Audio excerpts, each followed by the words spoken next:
Welcome to our 2024-25 Concordia Track and Field season preview. My name is Matt Menzl, being joined by Jenna Highmark, one of the assistant coaches for the track and field team, back for season number 2 as we focus this first part of the preview on the women's side. And I guess when you think back to last year first, how would you kind of summarize, what all took place last year on the women's side for track and field? I feel like there was a lot happening on the women's side last year. I feel like we made a lot of progress from the beginning of the season to the end. I know we battled through some injuries throughout the season, as every season has, but I definitely feel like we ended in a good spot last year. We were only a couple points out of second place at conference, which top 3 every year is always our goal, but I think we have a lot of people that are returning back this year, and we have a good incoming class as well this year, so we're looking pretty good going into the season.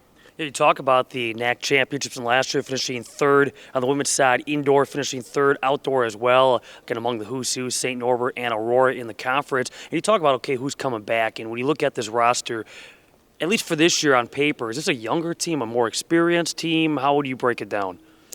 Yeah, we have a younger team.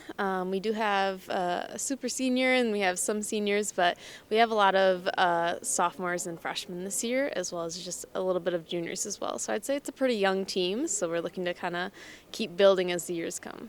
So when you talk about, newcomers and a big freshman class, what kind of expectations do you have for the newcomers? What do you look for from some of those newbies at the collegiate level? Well, they're already coming in with some competitive marks from high school, so that's pretty exciting to see where they're already starting at. So we're kind of building off upon what they already have, so either breaking bad habits or kind of improving from where they're at. So I think the freshman class, they have a lot of talent already coming in, so that's exciting. And then the sophomores, they already have a year of the program under their belt. We say trust the process, right? You might not see the complete success through your freshman year, but it's a 4-year process. So they're definitely going along in the process, so it's trust in the process. For those that are back, and you mentioned that sophomore class, they got, their feet wet last year as freshmen. Now you have the off season. What expectations do you lay out there for the returnees? Well, what do you hope they do during the off season to keep themselves in that mindset? Yeah, so track is kind of like a year-long program. So we have summer training that we provide them with over the summer, but this year we actually had a preseason. So the rules kind of changed in our sport last year for NCAA. So we have contact days versus contact weeks. So that allowed us to have some technical days early on in the season in our preseason. So being able to have jump days and technical days has definitely made a big impact last year, and I think this year even more so, because we're kind of navigating how to work that preseason, and I think that's definitely set them up for a lot of success this year as well. How about for those that ran cross country this past fall? It's a quick turnaround. Do they get a break, or is it, you go from cross country right into track and field training? Yes, so we actually had a couple competitors, as you had talked with Coach DeLapp, at the NCAA championships. So they just finished up cross country. So they're going to kind of taper down. They're still running, but they're tapering down, and they'll join us again in January. So take us through practice and preseason right now. What do you watch for? What are you seeing from the athletes? It's a lot of building a foundation. So we have to build that foundation to be able to continue throughout the year. If we're not building that foundation, that's kind of when injuries might happen or overuse things, kind of burnout. So we're really focusing on building that foundation as a technical piece, so really breaking things down to kind of build them back up for the season. So that's kind of what our preseason focus is on. So on the women's side right now, is there an area, are there a couple of events that you look at and go, we could be very strong, very good here? I think a lot of different areas. I think especially in sprints, we have a few freshmen that are coming in on the women's side, as well as jumps and distance. And so it's very spread across the team. So I'm excited to see what our women can do this year. I know the way the schedule breaks down, you guys compete this weekend to start the season at Ripon, then not again until January. So what do you hope to see maybe in this first opportunity here this weekend, and then what takes place after that in preparation for, the busy schedule come January? Yeah, so we're really excited. Those that have been with us through all of preseason and now season are really excited to compete. We've been working a lot So they're ready for this weekend. We have a few that are just joining us from other sports, so they're kind of testing the waters. We'll see what's going to happen this weekend. It might be just a shorter meet for them, or maybe they'll just be watching. But they are very ready. So this meet kind of dusts the rust off from last year, kind of breaking out the shoes again, getting the feel for competition, and then we'll kind of use the results, see what we have happen, and kind of build off that for January. I think this is kind of a good testing the waters type situation in order to see what we have for the season. You ready to go? I'm so ready. Well, Jenna, thanks a lot for your time. All the best this season. Thank you. I appreciate it. Now being joined by PJ Sen, back for his third year as the track and field associate head coach. And you look at the men's side for track and field, and last year in indoors at NAC finishing at 7th, finishing at 5th, outdoors, so an improvement, in the springtime. But I guess when you look back at last season before we talk about the here and now, how would you summarize last school year? Yeah, overall, I just think we're developing as a team. We're bringing in a lot more athletes and seeing a lot more progression from the athletes over the course of the years. And, as they're here and get a little bit of a grasp with things, they're able to improve as things kind of go on. So we're just trying to consistently bring in athletes that'll help us to be successful as we go forward. And that's just kind of how it's been looking.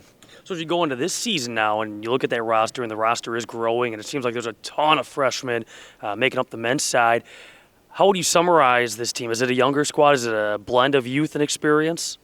Yeah, I was just doing our eligibility forms the other day and putting them through, and you mark down how many years have been used and everything else, and a lot of low numbers on that sheet. So definitely a young squad, but still a very mature group. We're really excited about them. As we've seen from cross country season with Jonas Slavic and some of those other guys, really excited for the group that we've got coming in, and obviously they're ready to do some things to help our team out going forward. We talked about cross country in some cases for some of these athletes, that quick turnaround. How much of a turnaround is it? Do they get a break at all? Is it right into track and field? Yeah, Coach Russ has them taking a lot of time to recover and rest up. Our year's a long year when it comes, especially for those athletes. Starting up in August all the way through May and those things with outdoor track and field. So they have some time off. They're going to be we're at Ripon this weekend, so they're going to be taking this meet off for the most part, and then kind of getting back into things in January. Yeah, how does that work for some of these athletes that maybe either A, will compete this weekend or won't compete? Essentially, you have a month off until the next competition, so what kind of takes place between now and then? Yeah, Coach Slav's got a great plan for all of them that kind of transition them from, maybe a little bit higher volume going into some more intensity coming up for January. And so they'll have winter training and those things going on, and maybe a little bit more cross training in the mix. So just a little bit of things to allow them to recover, get ready to go for what's coming up in January. We talk about some of those newcomers that are on this team, and again, close to 20 freshmen, and perhaps counting. What expectations do you have for some of those newcomers? What do you expect to see from them maybe in the first couple of meets as they get used to competing at the collegiate level? Yeah, I think that, we had a scrimmage here this past week with WLC and had an opportunity for them to kind of get in the hang of, what the warm-up might look like, those kinds of things, some kind of a meet-like setting, and put them in that situation. So I'm hoping that they're ready to go and prepared coming up for Ripon and kind of know what's going on. But obviously there's going to be some things that we got to work out and get used to. So we look at these start of the year meets as practices that are real life situations, that is going to set them up best for the conference meets. So we hope that they have fun for now and kind of are holding themselves accountable to put themselves in the best position to represent our team well. So overall, when you walk around this gym, whether it be practice here in the preseason, do you like what you're seeing? What are you seeing from this team? A lot more hype this year. As the team grows, a lot more hype grows with it. And we've had the opportunity to have some really great leaders with our upperclassmen, and some that are even fifth years this year with the COVID eligibility and those things. So having those, upperclassmen looking over the young bucks and getting them ready to go has kind of been something that I think is really setting us up to have a really great year this year. Obviously, this could change as the season progresses, but at least early on, is there a couple of events that you point at and go, this is where we could be really strong at least early on? Yeah, if you're coming off cross country, you can look at our distance squad. They've been doing pretty well. Our female sprints group is going to be pretty good this year. But just across the board, we're starting to kind of balance out to where all of our event groups are going to be scoring points and putting us in good positions. So I think really we're getting to a spot where, all of the event groups are going to be starting to produce for us, which is really exciting. You've gotten used to it now over the last couple of years, but what do you tend to expect when you think NAC track and field? When you think about this conference, what do you anticipate?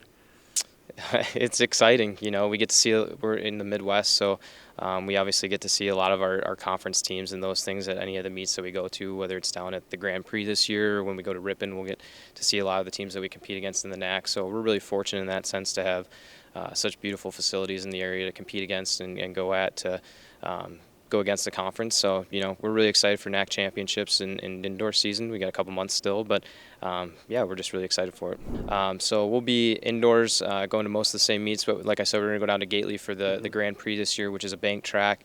Like I said, with our female sprinters, we got quite a few that are in some really good positions going into this year, so putting them in a position to run on a track like they would have at Nationals is going to be huge. And then also for outdoors, we're going to be going down to Terre Haute where the Cross Country Nationals was at. Get some warmer weather when we get to the outdoor season for that first meet. It can be pretty brutal in the beginning of the season here, so we really prioritize going somewhere warm for the beginning of the year. So we're looking forward to that as well.